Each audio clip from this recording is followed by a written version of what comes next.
देवं कंसचाणूरमर्दनं देवकी परमानन्दं कृष्णं वन्दे जगद्गुरुम्। श्रीकृष्ण गोविन्द हरे मुरारे, हे नाथ नारायण वासुदेव, जिह्वे पिबस्वामृतमेतदेव, श्रीगोविन्द दामोदर माधवेति। ॐ सहनाववतु सहनौ भुनक्तु सह वीर्यं करवावहै, तेजस्विनावधीतमस्तु मा विद्विषावहै। ॐ शान्ति शान्ति शान्तिः। We'll continue our journey with Bhagavad Gita, class 2. We'll try to cover 3 aspects of Bhagavad Gita. Actually, what I did was I divided the whole 18 chapters into 6 sessions. So how much we can cover? We'll try to do that. We'll take a different approach. We all know there is battlefield, Kurukshetra. There is army, Pandava army, Kaurava army, and the main, so to speak, hero or character, Arjuna, and then God himself, Sri Krishna. Now we all go through our own Kurukshetra, maybe each and every second of our life, maybe different aspects of life. Like we all are career oriented people. We all feel resistance at multiple times. Even at home we also feel resistance many a times. So these are all mini or micro Kurukshetras, and how we tackle, like Arjuna, guided by Sri Krishna, is what the ultimate goal is. So look at this picture. There is mind in the center. Surrender to self. Self is basically Atma. Now that Atma is Ansha or a particle of Paramatma, and that guides mind, Mana. So that is in the center. But how mind battles each and everything is presented here. There is battle in daily lives at multiple facets. There are various events in our lives. Some are good, some are bad. So they all, you can consider, there is a battlefield. There is some resistance going on. There is some friction going on. So these are all our battlefields. Senses, we like to eat something, we cannot resist. We want to see something, we cannot resist. We want to tell, you might have experienced, there are many people who want to say something, but there are very less people who can hear. So again, we have urge to say something but not listen. Some people might want to listen something, and what they listen, that also brings some friction. So all the senses, they are outward, and when they are outward, the friction is surety. Intellect and skills. Well,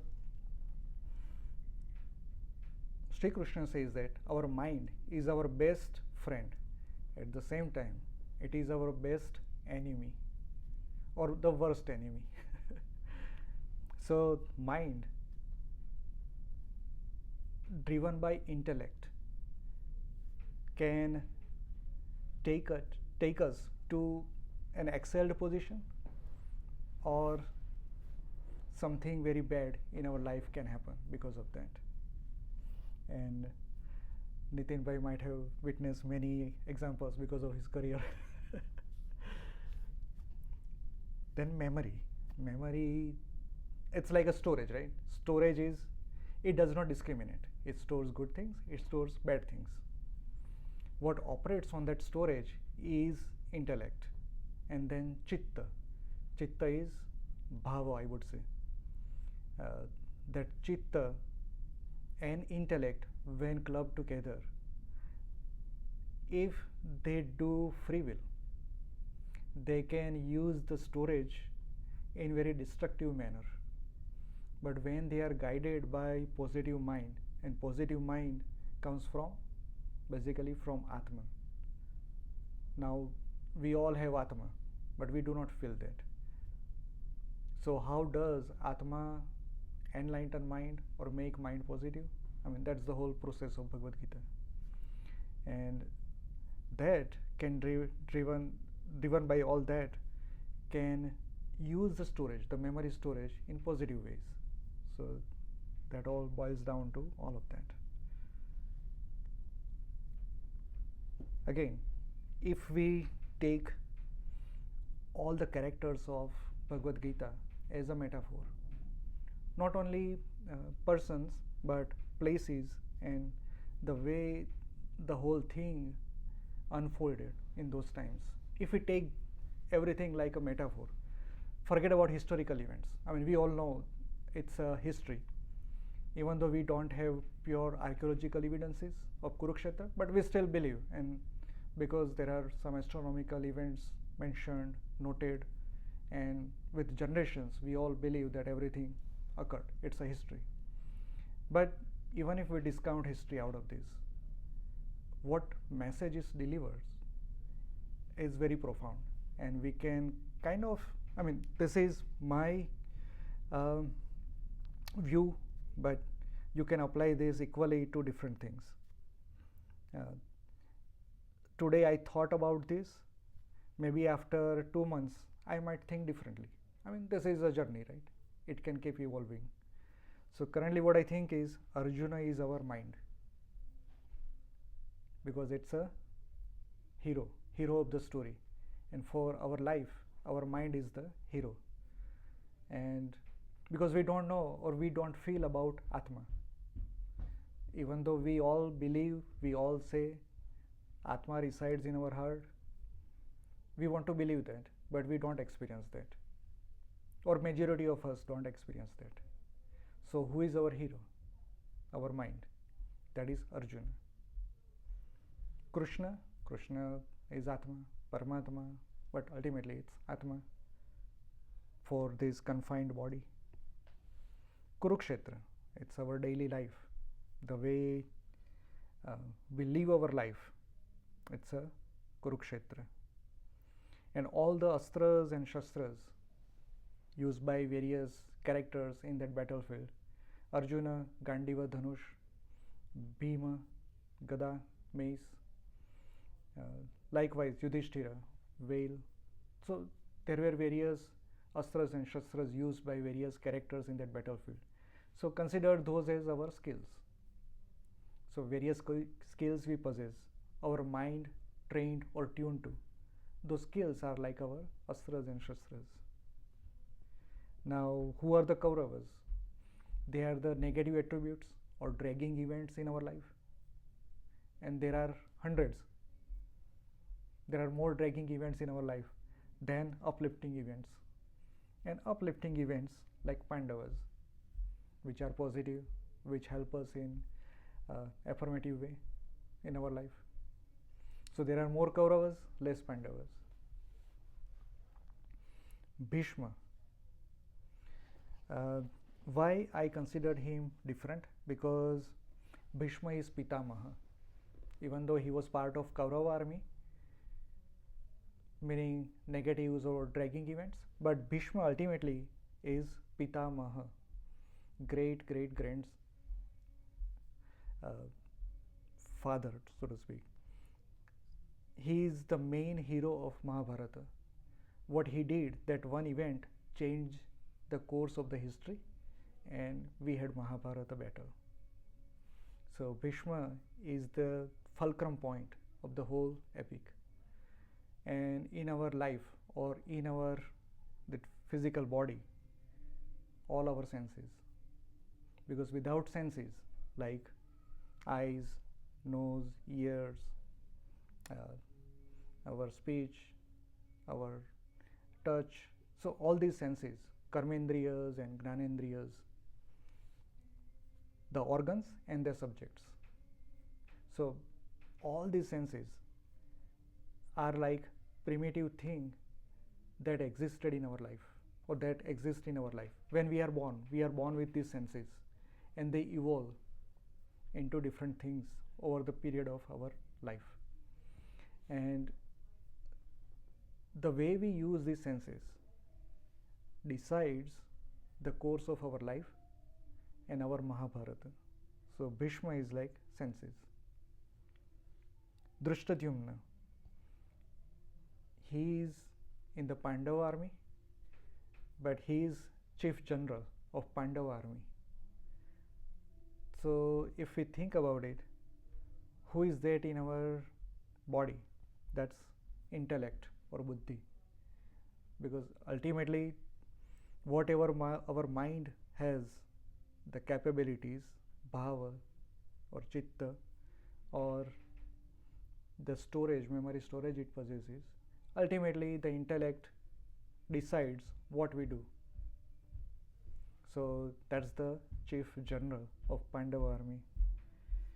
And Ganesha, why Ganesha?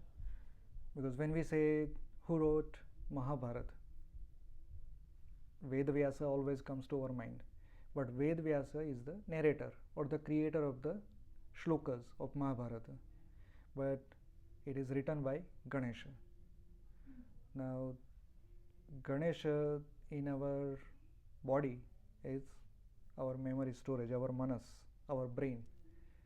So the brain records everything, and that is Ganesha. And who creates all this in our life? We say brain is the center, mind is the center, not the brain. Brain is physical, mind is subtle. That is our hero, Arjuna. But who is the driving force that creates all this? It's our ahamkara. The notion of being I, that I exist, I am. If I am, you are. If I do not exist, you also do not exist. As long as I exist, there is this world, is what we say. So that ahamkara writes this whole story. So it's our Vedavyasa. So this is one interpretation of the battlefield, and you can interpret it many different ways. So now if you put these things in perspective, we are just discussing first adhyaya, Arjuna Vishada Yoga. Why Arjuna, our mind, is in depression or in distress. So our dragging forces, Kauravas. Now again, if you read the first adhyaya, these are the terms or these are the things used by Sri Krishna in first adhyaya. So it's purely based on that. It has this previous slide, this is all me, but now onwards it's all Sri Krishna. I don't have any input into that. I just put it into different perspective. So what Sri Krishna says, weakness of mind and emotions, that's the thing that drags us in our life. Now weakness of mind, why? So there are multiple things. Sin driven by greed and revenge.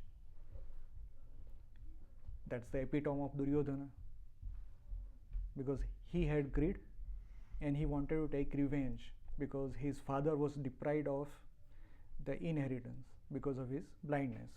So he had that notion in throughout his life, this is mine, I cannot give it to Pandava. Even though Yudhishthira is elder, but ultimately my father is elder, so I must get Hastinapura, not Yudhishthira. So that's greed and revenge. Cannot fight bad close ones. Even though our close ones, dear ones, our relatives, they are driven by greed and revenge. They are very, very negatives.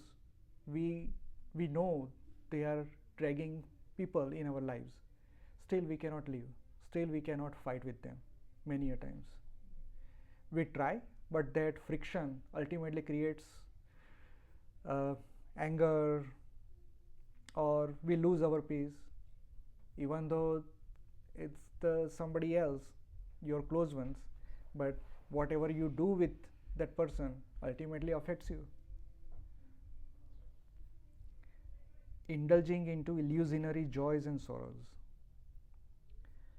Well, whatever we enjoy, even though how great it is in our life, it is kshanajivi. It doesn't last long. Let's say we were working for a project. It's our bread and butter, and it's the dream project in our life. We work hard, we put a lot of hours, money, and whatnot. Maybe, namaste. Alpesh bhai. Maybe it takes a lot of effort, we put a lot of energy into that. Maybe 5-10 years we spent, and we finished that. We achieved our goal. What next? After achieving that goal, what happens? Just a moment of joy and greatness, feeling of fulfillment, and then we are on to something next. Because whatever we wanted, our goal, that goal is achieved. What next? Because that goal is not permanent. Whatever we achieved, maybe let's say we build a hospital. If somebody is doctor, he built a hospital. He is about to run that hospital. So he spends a lot of energy, money, and whatnot. Ultimately, that hospital is ready. Inauguration day, fulfillment and joy and greatness, and everybody praised, clapped. Ahankar got boosted. Everything happened. Next day onwards, the life is not peaceful anymore. So you are entangled into something you already created. You work hard to create that entanglement. So Krishna says it is important. We want to create, but how to create? And after creating, how to sustain? That is also important. So how to be free from all these attachments? Even though you build a hospital, you run the hospital, but you do not lose your peace. You do not lose your calmness. That is important. And how to do that? That is the goal of Bhagavad Gita. Even sorrows. If you ask everyone present here, do you have any pain in life? Yes, we all have some kind of pain. If we try to analyze as a third person, that third person might feel okay, discounted maybe 20-30%. Majority of the things that we feel bad about is just illusion. Majority of times, I mean, we all feel that, right? Let's say there is a very bad event happened in our life. Unfortunately, somebody loses life, somebody loses whatnot. That is real painful at physical level. Life does not stop there. Life moves on. But that pain, that agony, we still carry forward in our life many a times. So, is that real? No. Our mind has storage. That storage kept that event forever, and that keeps feeding our ego all the times. So that bhav is something that we have to work on, and how we can do that is what Sri Krishna teaches us. That event finished, you cried a lot. In that event, you cried a lot. You lost your dear one. But what happens afterwards, it's all your imagination. So how to be free from that? Then driven by Prakriti. Now this is something we cannot cross. Driven by Prakriti. There are 3 gunas in Prakriti, right? We'll learn about that in future. But these three gunas, Mama Maya Duratyaya, Sri Krishna himself says, you cannot cross it. Forget about it. All the other boxes, somehow we can manage. But what is driven by Prakriti is next to impossible. It's not impossible, it's next to impossible. Sri Krishna himself says that. He teaches us how to do that, how to cross even that. But it's very dushkar, very, very, very hard.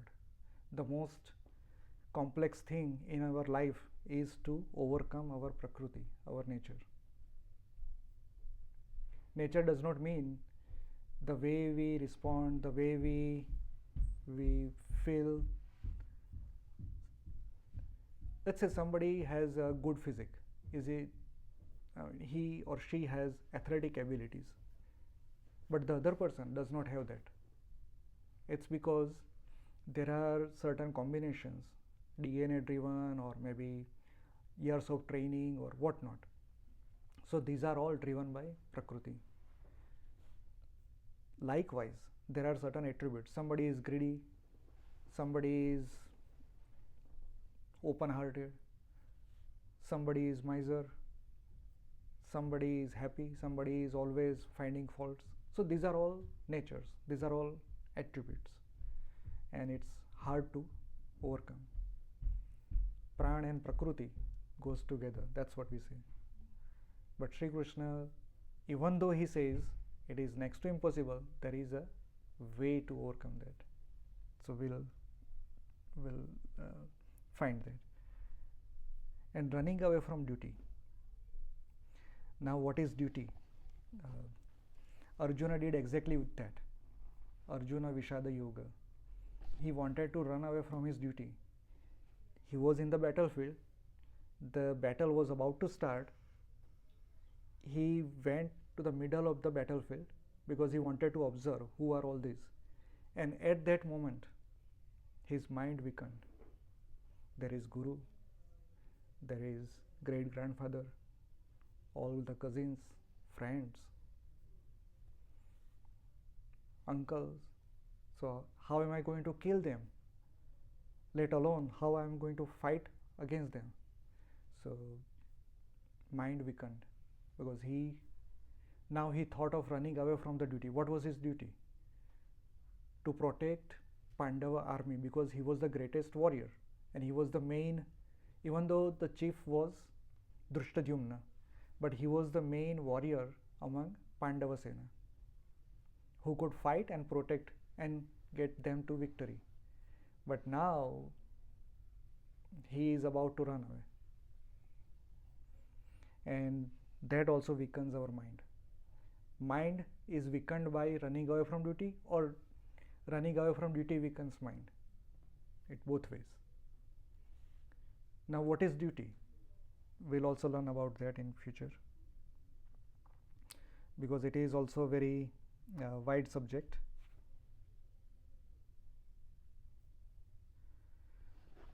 Now we talked about Kauravas. Let's look at Pandavas. Kauravas were in great numbers, 100. Pandavas 5. So we can easily list them. Yudhishthira.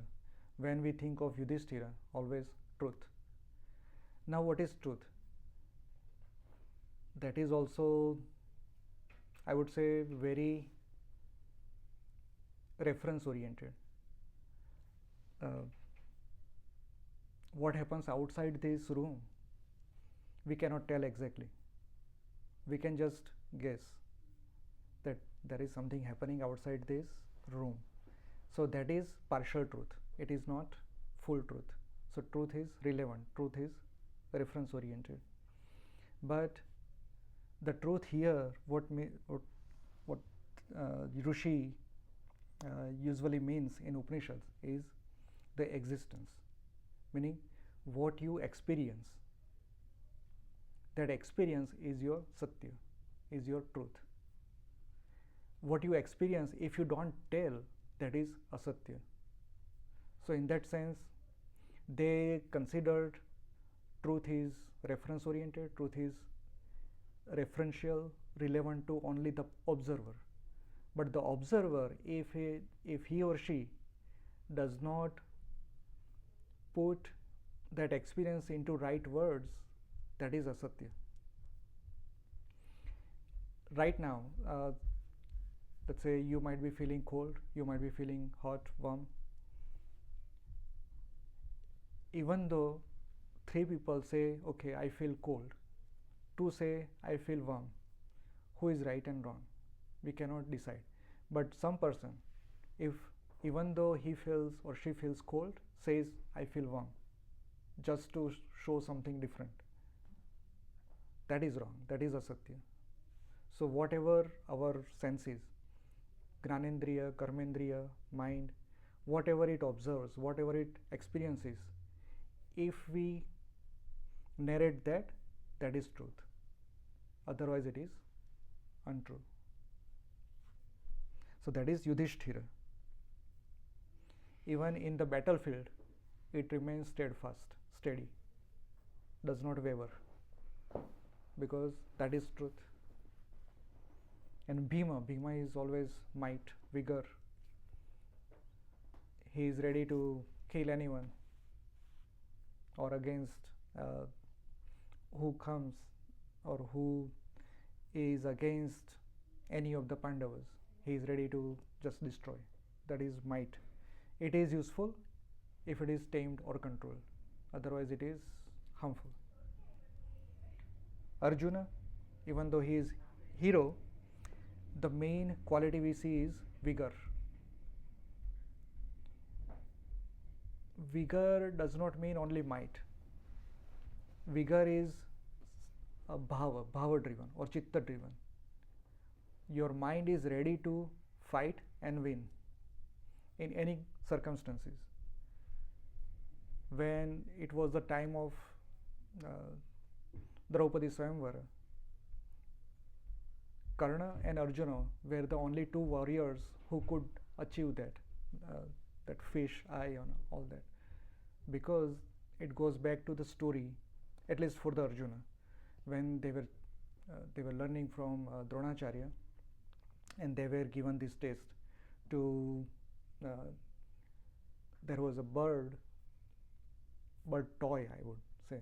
A toy was put into a tree, and every student was asked what you can see there, because you are about to target the eye, I think the right eye of that bird. And Bhima said, I see tree, I see fruits, I see everything. Yudhishthira said, I see tree, and then I see bird. But when asked Arjuna, what do you see? He said, I see right eye of the bird. I don't see anything else. And that is because of his vigor, his bhava, that he was ready to be victorious in any circumstances. So that is one of the qualities that we can acquire. Nakula, he was very skillful. He used to control or tame horses. Now, it is metaphorically, if we say, in Rigveda, throughout Rigvedas, there are 2 animals mentioned, cow and horse. Not as a physical animal, but as attributes of something that is universal. Cow is nourishment, horse is might, vigor, or even destruction. So these are 2 different forces of the nature. So to control or to tame that power, when we think about power of the car, it's horsepower, even though it has different history, but we say horsepower. So power and horse, they are synonymous. So that power, who can control, is very skillful. To control cows is relatively easy. If there is a wild horse, if you want to control it, it's very hard. So Nakula is skill. Sahadeva could foresee future. So he had that vision. Whether you use that vision or not, it's again a different story. But if somebody can use that vision and that vision, if it is used to reach what is within our body, that is Sri Krishna himself, Supreme. So these are Pandavas.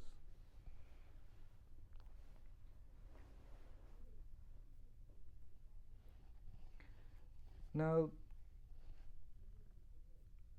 once we are in distress, at least if we know that we are in distress or in depression, we seek help. And that's exactly what Arjuna did.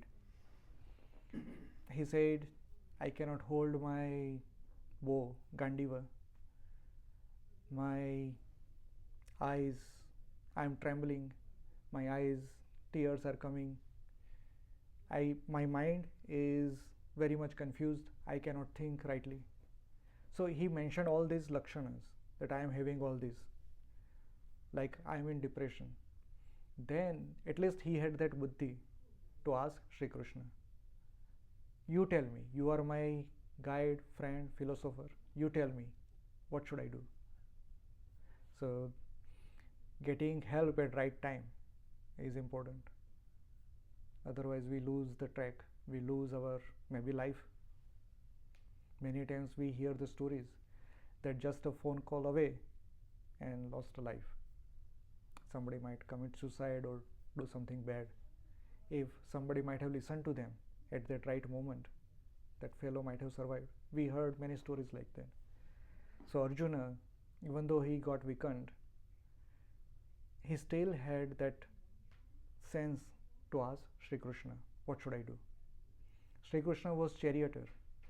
He was not there to guide Arjuna until that point. He did not utter a single word. He just, whatever Arjuna asked, he did.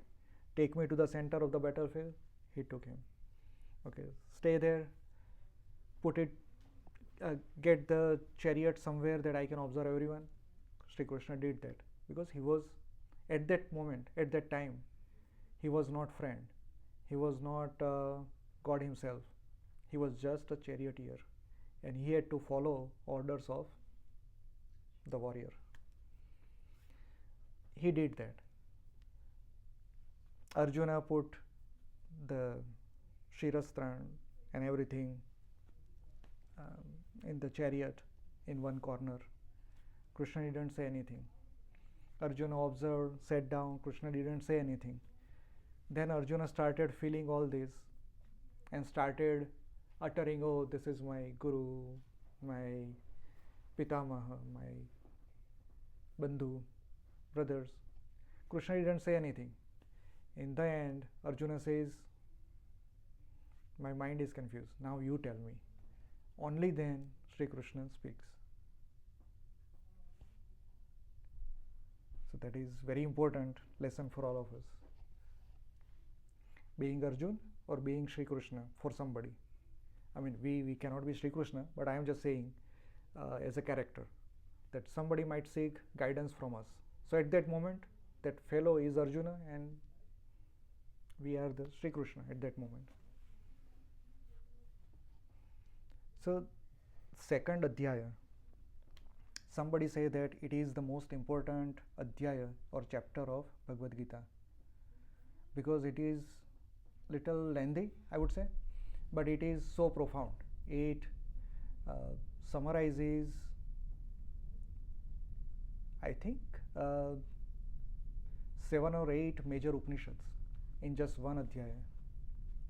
If we study major Upanishads, there are 10 or 12, depending upon who you ask. But if you try to summarize all these Upanishads, whatever knowledge they present, majority of that is part of this second adhyaya, Sankhya Yoga. And it is like equation. There is a big theory, and if you come up with an equation to represent that theory, it is like that. The Upanishads are theories, and then this second chapter is like equation to represent that. So each and every word in this Sankhya Yoga is potent as a equation for Upanishad theories. Now some of the highlights, if we can go through. knowledge about nature of self. Self is, I mean, it's a English translation, so we might lose the exact meaning, but it's basically Atma or Atman. What is Atma? Can it have nature or Prakriti? No. But Atma, when it is within this body, it is covered with Maya, the Prakriti, which is Trigunatmika. It has three attributes, qualities. And in that sense, Atma has nature. And if we understand that, and after understanding, after knowing, to overcome that is what the goal is. Mindful action protects. These are not my words, these are Sri Krishna's words. Mindful action protects. Now, what is mindful action? Do we do everything mindfully? Probably not. When we take shower, we don't think, it just happens. Maybe when we were very young, we used to take shower with awareness because mom is standing somewhere. So that awareness, once we become habituated with that process, the awareness goes away. Same thing with car. When we start learning, the whole attention is on the steering wheel and on the road. Once we get used to it, the attention goes away, and even car hits a pot. So that keeps happening. Well, that's exactly what happened today morning. So that awareness goes away. But Krishna says, if you become mindful of what is happening around you, that protects, right? That protects. So, I mean, we just a couple of hours ago we witnessed this mindful action protects, otherwise.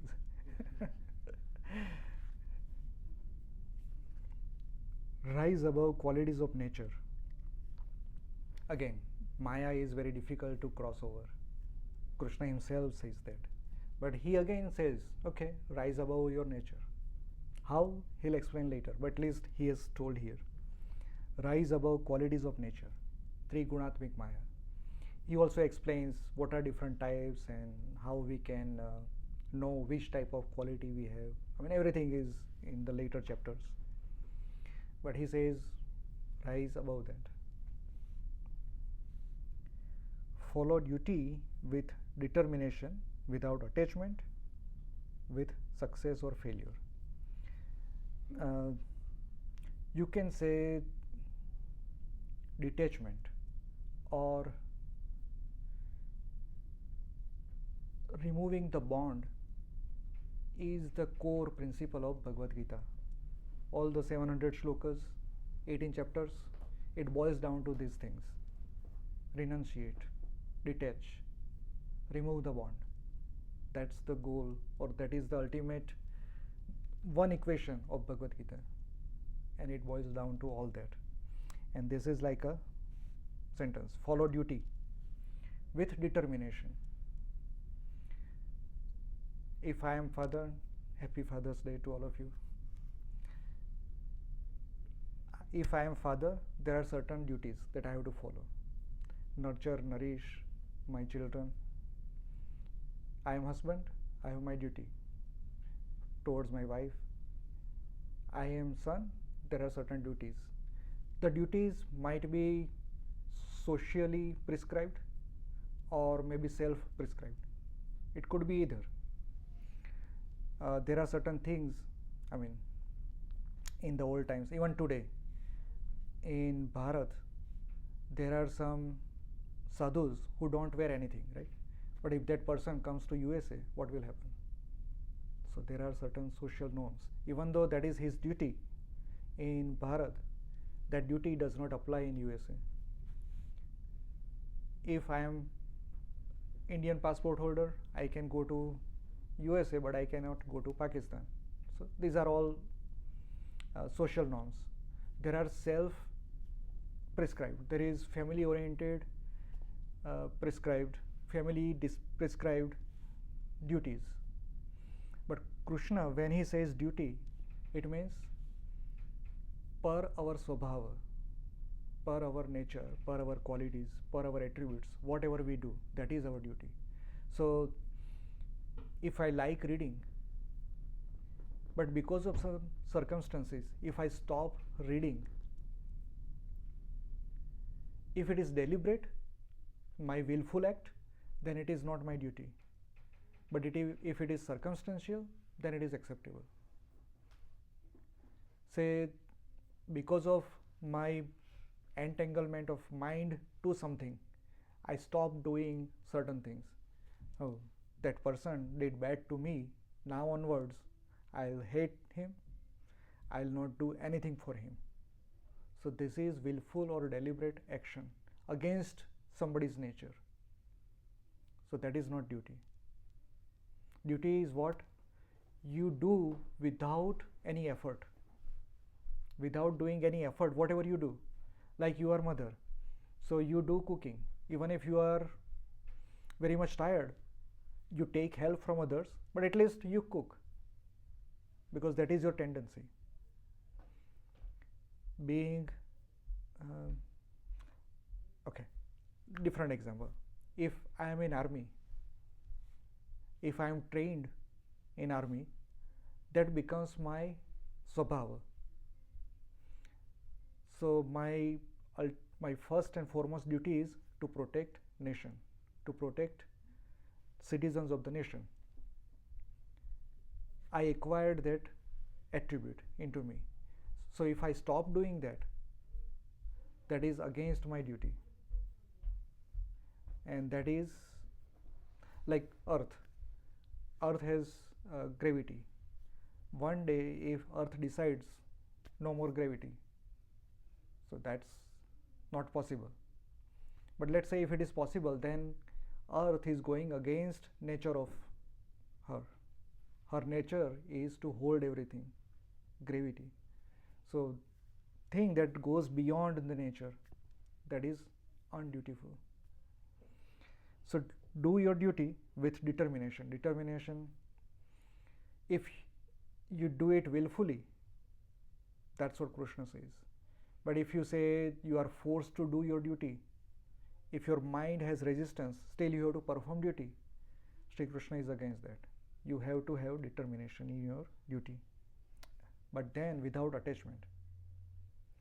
Oh, I am cooking for everyone. Now nobody praises my cooking. Nobody says thank you. Nobody says you did a good job. So that is attachment. You are expecting something in return. So if we can remove that attachment of success or failure, does not mean only success or failure, but any outcome of performing duty.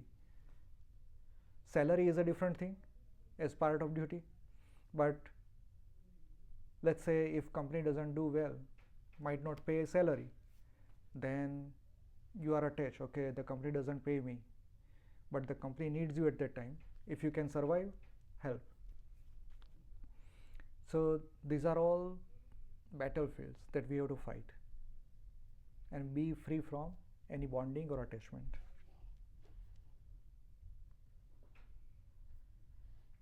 Attachment to fruits is cause of cycle of birth and death, because that attachment brings us to new lives, again new death. So that cycle keeps going on. Karma yogi attains state beyond suffering. Karma yogi meaning the person who is free from this attachment. Suffering is because of attachment, because we are attached to someone or something. If that thing does not exist or does not behave per our will, we create suffering. That is again illusionary, but we have to be free from that. And Karma Yogi does that. Pratyahara, withdrawing senses. This is again one of the things mentioned in Ashtanga Yoga. How to achieve detachment or how to be free from suffering. This is one of the techniques. We'll again go in details about that in future. Maligned intelligence causes downfall. We all know, right? Duryodhana had to fall. Dhritarashtra also had to fall. Even however good somebody's intention is, but if it is in greater cause, if it is a malicious intent, that person or fellow will fall. Pratyahara, I know a technique which we'll discuss also. It's very simple, and Alpesh Bhai is here. Maybe he can also share his experiences.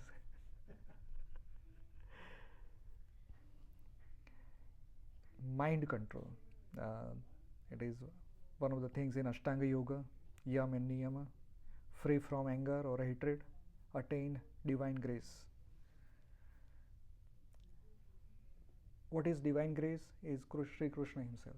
So grace does not mean that he'll do something miracle for us, but it's grace meaning we are in the direct contact with him, we are in the direct light of Sri Krishna. These two things, anger and hatred, if we can get rid of it, 99% of the problems are solved, because both these things create lot of frictions, anger and hatred.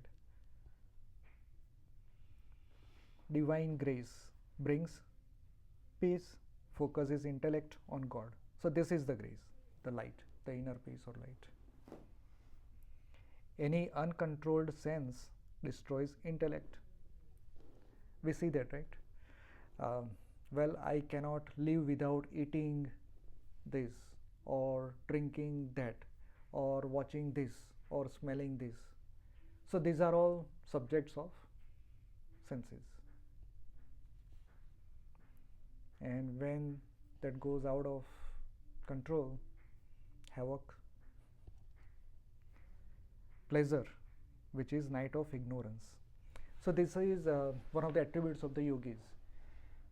What we enjoy movie, but is that real? No, we all know that movie is not real. Somebody created, enacted, and now we are watching the final outcome.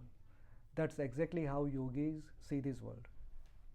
This is a four-dimensional movie screen, and movie is happening, all are acting, somebody directed, meaning not here, that's directing, but yogi just observes everything, enjoys. So that is night of ignorance. So yogi, what are the attributes? Renounce material desire, no sense gratification, no possessiveness, no ego. This again aligns with Ashtanga Yoga, Yam and Niyama. We'll also see that. Because of this, the yogi attains peace. And with peace, what does he get? Knowledge of Supreme, not deluded, divine consciousness, free from the cycle of birth and death. And the ultimate goal is Supreme abode, meaning know the God, feel the presence.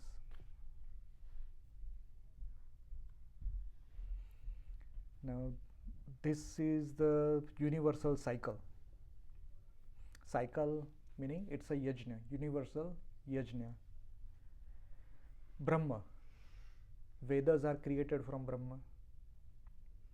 And karma is prescribed and mentioned by Vedas. Every karma is a yajna, a fire sacrifice. And because of yajna, there is rain of the physical rain or rain of grace. If the yajna is within, then whatever positive effect we see, maybe chemicals, good chemicals, that is also rain. Rain brings food. Food does not mean just food that we eat with the rain. It's the outcome of, let's say there is happy chemical secreted in our mind. The way it affects our body, it makes it free from weaknesses. So that is food.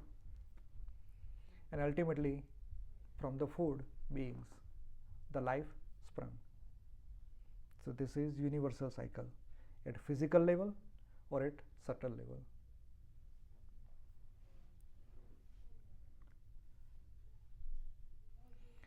So what Krishna says, all these yajnas, outward, inward, do it for me. Offer food in yajna and then consume. This is very important thing. Whatever we eat at physical level, let's say mom prepares food, but she prepares for all the members of the household. That means she already offers this food to yajna. So she is not committing any karmic bond out of it. But whoever eats that, if that fellow does not offer this food to God first and then eat, then he or she creates karmic bond. This is written by Sri Krishna. So offer food in yajna and then consume. And a very famous shloka of that, yajna sishta sina santo muchyante sarva kilbishay. This is in Sankhya Yoga, 2nd chapter. Renounce attachment, realize duty, unattached to result. I mean, these are all attributes we need to acquire. Inspire others by performing attachment free karma. Sri Krishna says, don't preach, shut your mouth, instead act. I mean, this again goes to what I said, that everybody wants to talk, say something. But Sri Krishna says, no, don't talk, just act. Show the example of attachment free karma. Show the example of that. Then everybody will follow, and not everybody, but some might follow, and you shouldn't worry about that. Leave everything to me, I'll take care of it. You are just a tool, you are nothing else. So don't preach, just act. Then 3 gunas, prakriti, cause karma, contemplate to be free. We'll talk about that. All deeds for God, keep God in mind, selfless duty. I mean, again, to be free from attachment.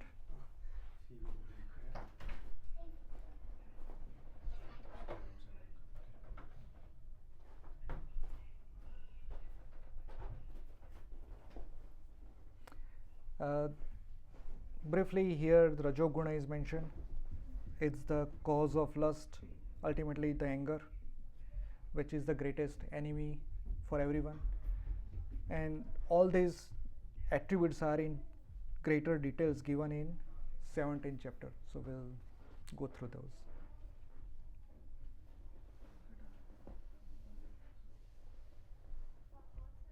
So I think it's well about time. We'll just finish with this. Om Purnamada Purnamidam Purnat Purnamudachyate Purnasya Purnamadaya Purnameva Vashishyate. Om Shanti Shanti Shanti.